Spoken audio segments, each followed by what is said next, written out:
Hello, thank you so much for tuning in. Today we have Mam Zwane and we're at Edendale Georgetown Library.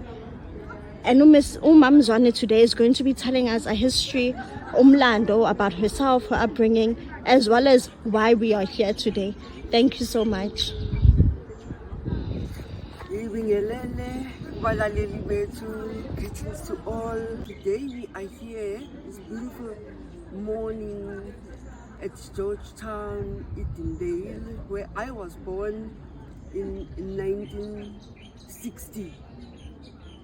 I am 62 today, and we remember, on this December 62, there were 5 nurses. My mother was one of them, Tana Msima, who volunteered, who went to help in Tanzania, were recruited here in Edendale, went to support the newly independent country of Tanzania. What happened is that in 1962, Tanzania had just received its independence, and the nurses, the expatriate nurses who worked, they left the hospitals empty. They vacated the hospitals. And there was a recruiting officer here in Edendale who recruited the nurses to go to visit or to go and work in Tanzania. So I call us the diaspora. So I'm here this happened in 1962. I am 62 years old, and I'm now representing the face and the voice of those children who were left behind by their mothers who went to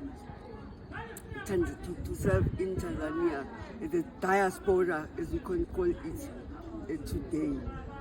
What is so significant for me is that it's not only the 62, but I'm also retiring, coming back to my birthplace at Edendale to launch a book, The Memoirs of My Mother, Tana Msima, where she wrote in detail a manuscript of the history of our great-grandparents, Daniel Msimang, Joel Msimang, the generation of Unata Msimang, my grandmother, herself, the generation of the brothers, Haloda Msimang, Pesi, Tana, my generation of the Joy, the only child, born of Zwane, Philip Zwane, and now celebrating also my children and my first grandchild. So it's a wonderful occasion to be here this morning to share, especially of what happened, or who am I, what has happened to me within these 62 years. I'll start with the first time I recognized myself in Swaziland. And we're told stories, we're 4 cousins, that your mother was away and you are now here in Swaziland with your grandmother, who is now following the route of their great-grandfather, Daniel Msimang. So we ended up at Mahamba Mission in Swaziland. Grew up at Mahamba Mission with the 4 cousins, with our grandmother. So my first memory of where I am today is, I recall everybody had a small patch of a garden where we do some vegetables. And I think I must have been maybe before 6. I was not going to school then, because one of the cousins came through and I was working in his garden. And he said, "Sakula mangete." Meanwhile, Mangete was chopping the maize, replanting it, trying to cover up with the new soil. At 4 p.m., the sun had played its role. All what was replanted was fallen on the ground again. I don't remember how angry he was, but all I remember was the praises. Hlakula mangethe ngetwana. And this is very important. That for me, that was the breakthrough. Because what matters is about people praising you. It's the praises, that's when you get the medals, you get the awards, you get the recognition, no matter what the damage that you have caused. But in life, you have to do something. Sometimes it works out well, like it was very good intentions. Why would I only help in that garden and not do the other gardens? And it was him who gave the praise. So the doer recognizes the people. So in other words, we need, even speaking to our leaders, speaking to our communities, that let us recognize the little efforts that our communities are doing for themselves, helping themselves. Vukuzenzele. It's our slogan in the agricultural sector. Vuka uzenzele. So now vuka ngazenzele. But my next story was where I would now want to speak about a little bit more about these untold stories zomlando. Who are your parents? My aunt, I remember they say maybe I must have been 7 or 8. They said, do you remember your mother? That uzomkhumbula kanjani umuntu ongamazi. It was 7. Then they would, of course, children, they're talking, akamazi nobaba wakhe. Akamazi nobaba wakhe, uJoy. The others knew their fathers.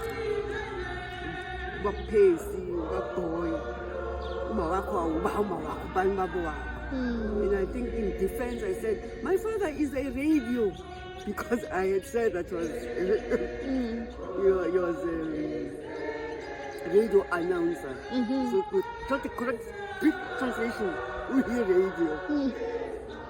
And yeah, then that was then Jabulo growing up in the Methodist church, at Mahamba Missionary School. And I think the background of the church, because I'm in the Sunday school and who the Lord, now I know who the Lord is. And I still recall the little songs, the teachers that they taught us. Our primary school teachers were still with them together. And it was when I then finished the standard, I think it was standard 5 then, in 1972. Then I got a scholarship. Then my mother was in England by then. She had left Tanzania, was now in England. So she was able to organize some scholarships into the Ephesus House in Swaziland.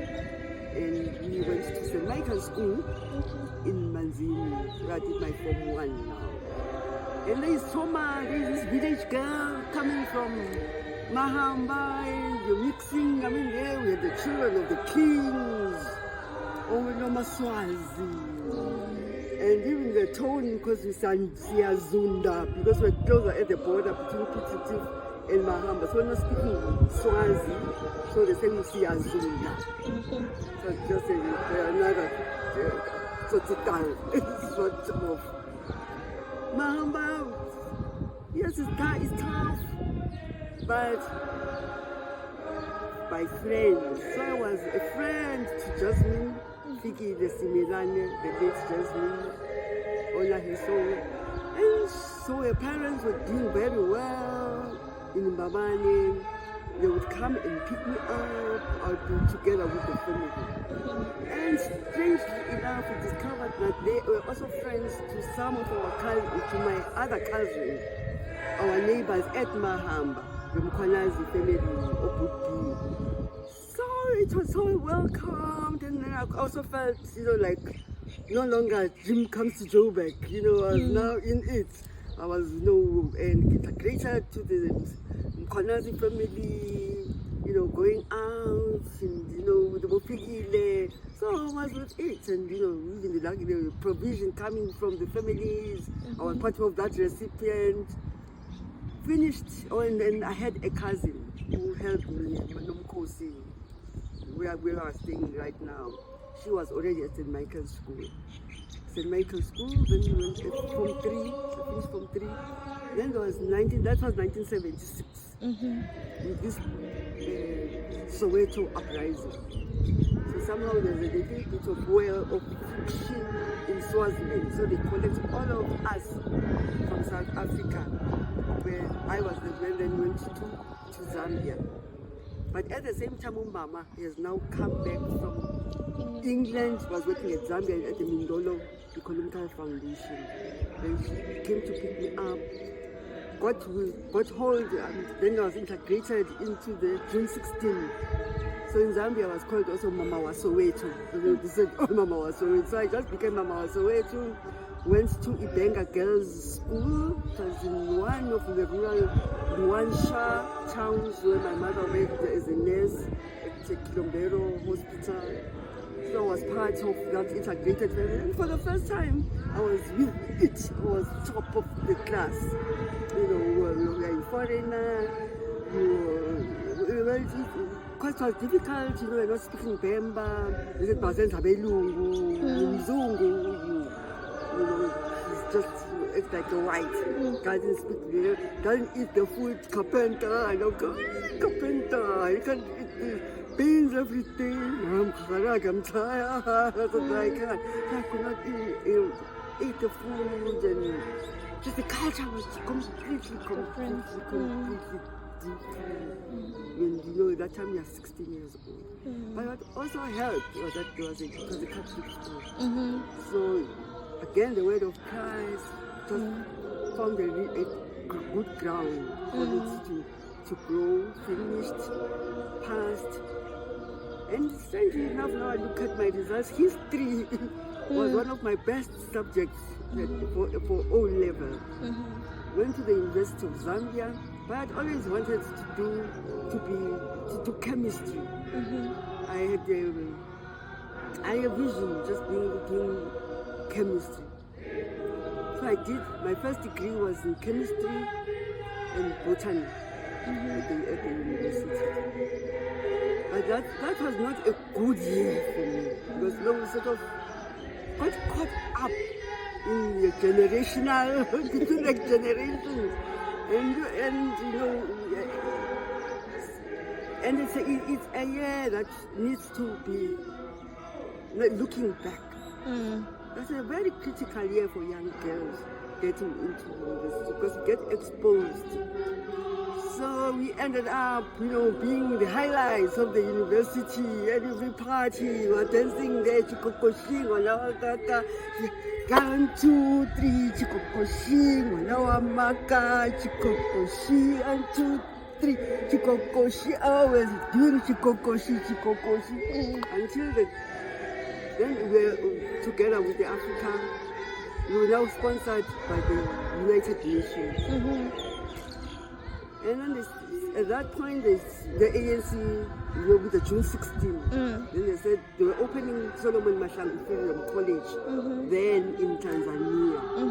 And they said all of the June 16, where Mama Sowetos were all now being repatriated to Tanzania. So I had only just done my first year in Zambia, but God's grace, I did pass. Went to Tanzania, and then we went to Solomon Mahlangu College. We're teachers. Okay. Taught there, and then the scholarship for a year when we were building Mazimbu, the Solomon Mahlangu Freedom College. And then I was admitted at the University of Dar es Salaam, Siyacobelelana. I was there for the 3 years, completed my BSc, Bachelor of Science, majoring in Chemistry and Botany. And went back to Mazimbu now to teach. Because Mazimbu was complete teacher. Mama in Tanzania. Mama Mkimbizi, the refugees were Mkimbizi. Mama Mkimbizi, my colleagues would call us. And then went to Dar es Salaam, at Solomon Mahlangu. I was complete teacher. Taught maths. And it's just so wonderful seeing some of my students coming through now, remembering the first maths. We set up the library, actually. with my colleague, Felicity Malo. We set up the library, we set up the laboratory, the chemistry laboratory. And then Mama went to Swaziland. Got married in Swaziland. Then I went to Swaziland to join the family. Got a first position at the Martins Research Station in Big Ben. Got a scholarship now from Swaziland. They now revised the Swaziland relationship.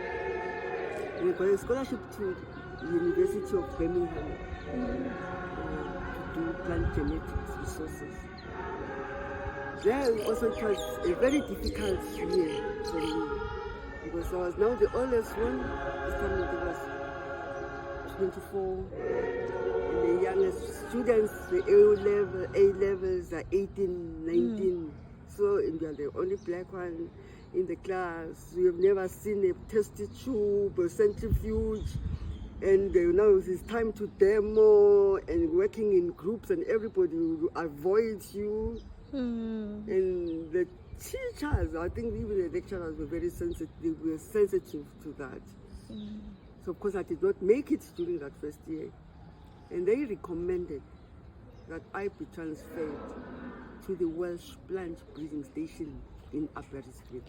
And can I ask you a question? For you to maybe struggle, was it because of the race? Did it play a big impact or? Looking back at it now, I was saying it was no more than just the race. I'm now talking, I think it is this generational trauma, the separation.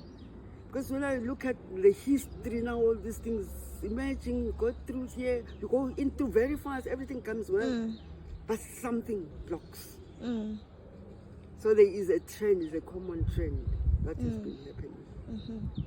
Because somehow I was able to mix in, because even in Aberystwyth, with a number of people from South Africa, actually it was more elderly.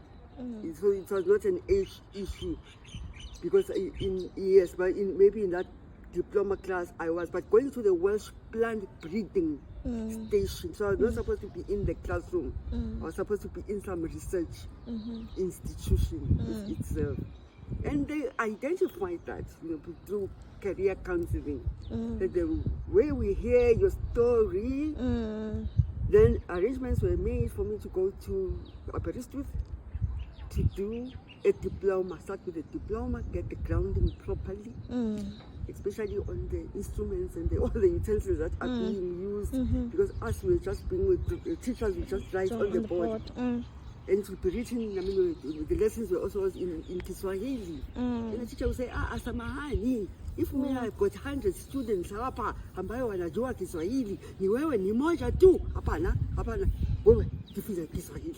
So I had to learn the hard way. I had to learn because we had 100 students speaking Kiswahili, and you are the only one like this. I cannot make that compromise. So you must learn. So I think working with, practically at the research station helped me. Then finished the diploma, which grounded me well. Then continued working on, was doing oats. Continued to do my master's program at Aberystwyth and graduated. Then I met the love of my life. Got married. Musani from Lamontville, do the family. So you came back to South Africa to meet the love of your life. Yes. Got married and our baby, and it's also coinciding with the repatriation. So the voluntary repatriation. So with the UN system, so I was one of the first ones to volunteer. So I came back with my baby in my arms. My husband was completing the PhD in England, and I'm going back home. And actually, my first posting was here in Pietermaritzburg. I was so with this the is farmer. home. Yes, I was with the farmer support group, and here I would like to acknowledge the Nyandu family. My friend Umamo, we actually now our brand is called Mamo brand. We met at the farmer support group, and our children were both going to the creche, the Kulalati, and up to today, those children are still the best of friends, and like ready to recognize them, the Nyandu family. Mama told us stories about how my father, Zwane,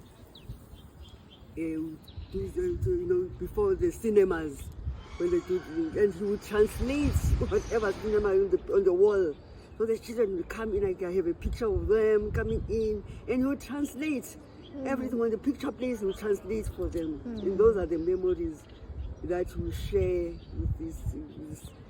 So then came back from Farmer Support Group, got a post at the Agricultural Research Council. I was the coordinator for UKZN, all the research institutions. And then from there, got a post at Mangosuthu Technical. And yeah, I think teaching had always been, for me, briefly at Mangosuthu Technical, and then we moved to Durban with the family. Then I got a post, another promotion to Pretoria.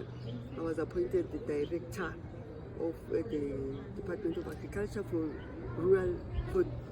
Sustainable Resource Management, Natural Resource Management. So I was the administrator of the Act 93, of 83 of the Land Use Act. Promoted from director to chief director, resource management, chief director, promoted to the deputy director general. And I had the wonderful opportunity of serving as the minister's representative to the United Nations program, nations based in Rome, that is the EFAD, the UNDP, and the World Food Program. That was a very short stint again, because then I was promoted to be the Director General.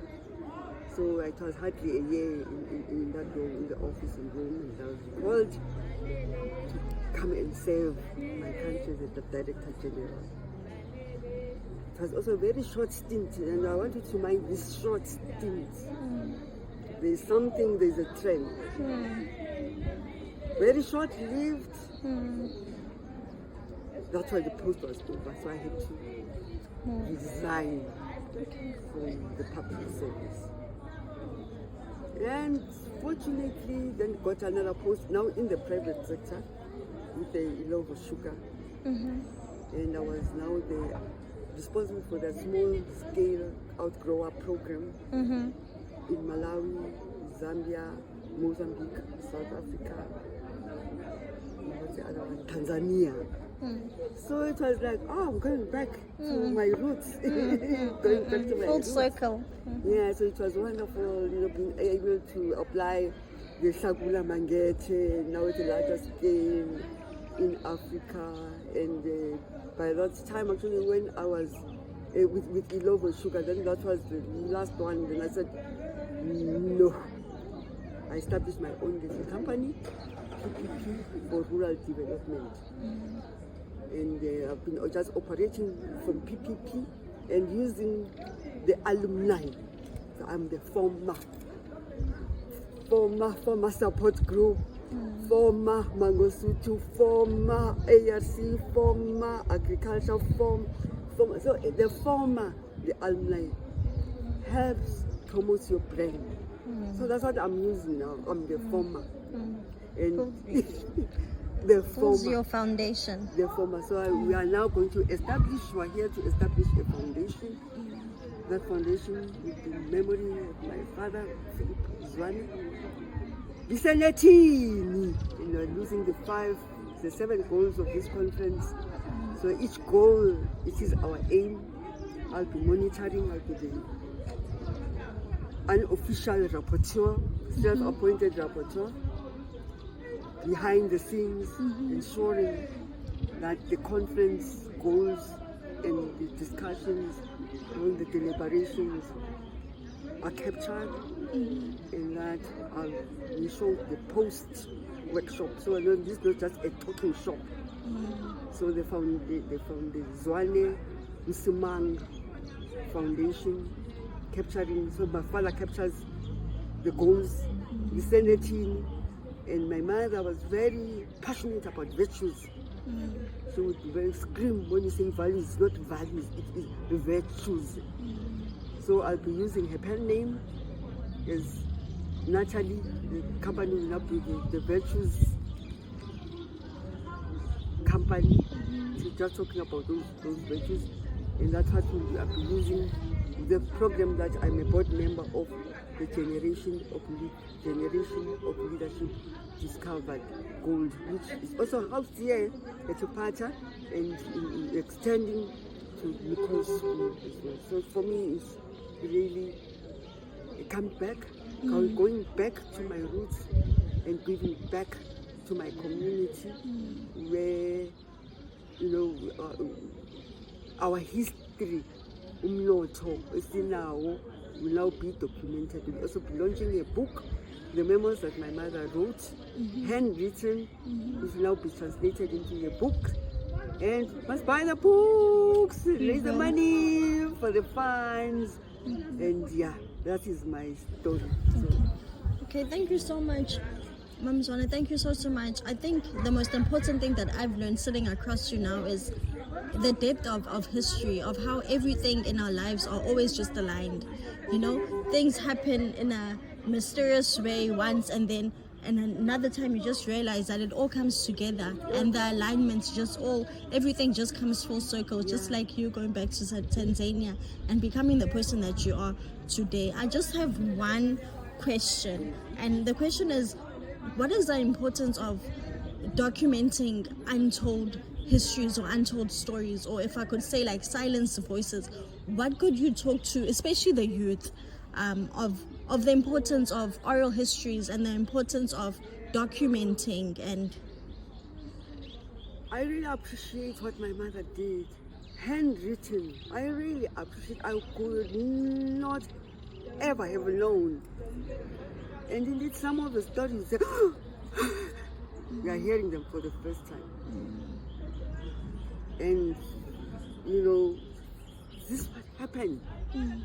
So it's good, because this is where the trauma, this untold trauma, but it's healing.